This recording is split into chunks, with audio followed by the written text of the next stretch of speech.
This is Techno Nikki coming to you from the Best Buy in Brooklyn, New York, where I am giving you my first impressions on the TCL 8 series. Now, for you eagle eyes out there that may have noticed the 55-inch sticker on the corner of this TV, I have verified that this is a TCL 8 series and not a 6 series, as some of you might be wondering. And that is because by looking at the bottom of the TV, you can see the down-firing speakers. And if you look at the side of the TV, you can see the slim bezel design of the TCL 8 series as compared to the 6 series, which is much, much thicker. So this is indeed a TCL 8 series, coupled with the fact that the price tag is $1,999. So therefore, you know for sure it's a 65-inch variant of the TCL 8 series. So there are 4 things that I'm going to be attempting to look at for this particular TV, and that is blooming, color banding, glare reflection, and dirty screen effect. Now, of course, being in a Best Buy in an environment where there's lots of bright lights, I won't be able to discern those 4 qualities as I would in a living room setting, but I'm going to do my best. Now, here's the thing though. With this TV being so high up, and for whatever reason Best Buy didn't see fit to display this TV with the stand and at eye level, I am basically at the Best Buy's mercy here as far as trying to discern these 4 qualities.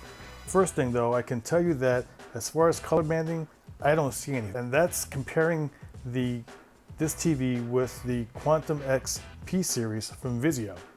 Vizio displayed a lot of color banding, and that, to my eye, is very noticeable, and therefore is one of the reasons why I decided not to purchase the Vizio TV. Now with this TV though, I've been watching this TV for probably 15 minutes, and I have not seen a single stitch of color banding whatsoever. Not to say that there isn't, but to my naked eye, I just don't see it. So that brings me to the next point, the blooming. So now with blooming, you would normally see the blooming when there's black bars at the top and the bottom and a bright area, which would then bleed into the black areas, and that's what you call blooming. I haven't been able to discern whether that's a possibility with this TV or not, simply because they don't have any content that's playing right now that will allow the white backgrounds with black bars at the same time. So therefore, trying to determine whether there's blooming or not is really difficult. So I'm going to have to skip that portion. Now, as far as dirty screen effect, I've been looking at gray areas, white areas, or bright areas, and at least with this particular panel, do not see any dirty screen effect or blotchiness whatsoever. I do see a little bit of vignetting, okay, in the corners, but it's very, very hard to see, and so therefore I'm not going to chalk it up to being a problem with this particular set. And the last thing is glare or reflection. This TV was placed so high up on the wall that you can actually see the bright lights of the store beaming down on this TV, and the reflection is really, really bad.